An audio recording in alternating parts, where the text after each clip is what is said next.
Hey, it's Ryan at disruptarian.com. Disruptarian Radio, it is December 1st, 2022. And so there is some reasoning behind what I've been talking about for at least 15 years. I've been talking about wanting to develop or encourage the development of lie detection technology or sincerity detection technology that is accurate, that uses multiple algorithms. There's about 19 of them out there for lie detection that are widely used and being developed. But to use like a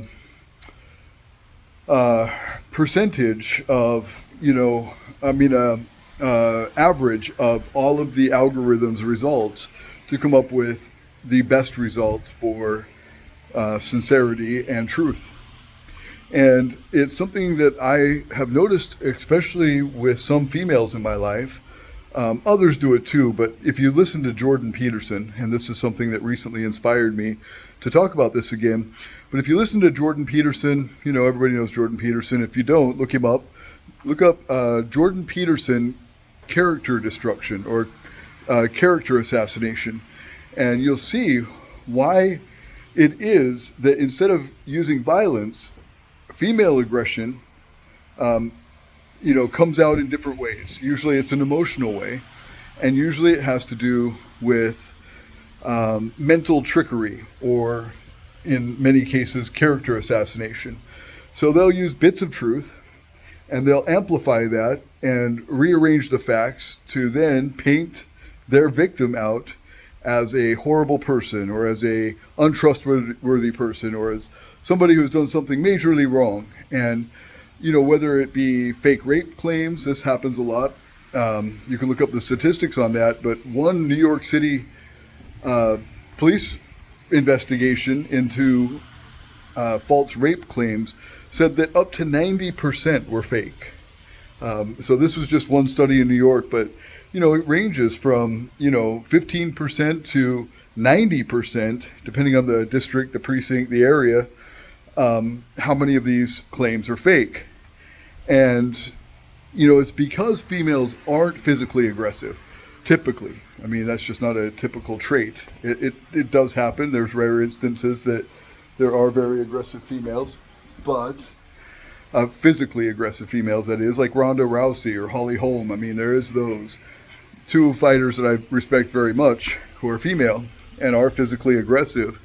But if you just look at the psychology of it, you look at the background of it, you look at the science, and you see that females don't typically fight with their fist.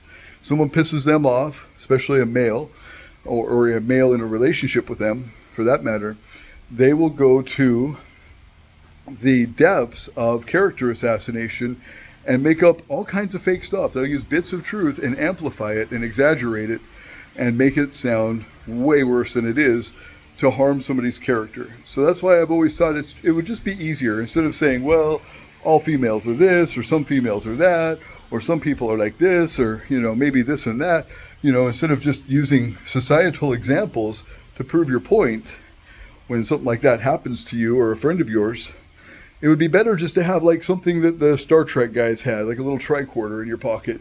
And you could I bought something like this about 10 years ago called the Truster. And it's a lie detection stress tester, basically. But beyond stress testing, like I'm talking about using multiple algorithms that are accurate and maybe using AI to sort it out and give the averages. But, just a little tricorder you hold in your pocket, someone's talking, maybe it's on TV, maybe it's on YouTube, maybe it's in person, maybe it's on the phone. You just hold this little tricorder and assess the sincerity, the truth of the matter. Or is it insincere? Is it untrue? Is it a lie? And have different levels of, whether the fact or the claim is so much true or so less true, than fully truthful, Everybody's got their bias, so that could show up, things like bias, but also just malicious intent would show up. And then people could just sort it out easily. You hear a presidential speech. Maybe you don't believe what they're saying. Well, hold the little tricorder up and be like, hey, is that real? Is that fake?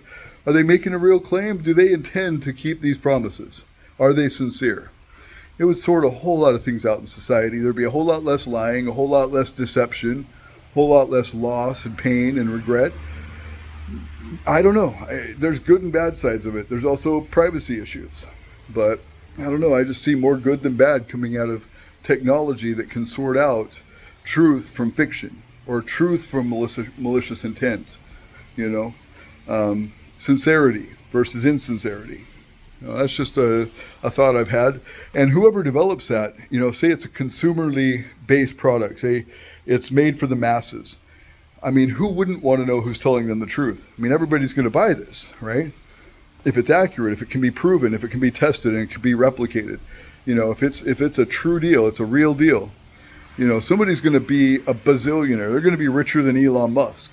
So I challenge Elon Musk to develop this technology. He's had a lot of people lying on him, trying to take him out for freeing Twitter or for any other comments he might have made in his life or whatever. Cancel culture's after him. And I'm sure he would even appreciate having something that everybody could just assess whether the claim is true or false. And he's got the AI, he's got OpenAI company to sort this out. He's got a lot of money to invest. He's got a lot of scientific background and engineering background. I think if anybody's going to be able to come up with this, and anybody has a motive to, it's Elon Musk. So I challenge him to do that. Thanks for hearing me out. Check us out at disruptarian.com, and happy holidays. Merry Christmas to you.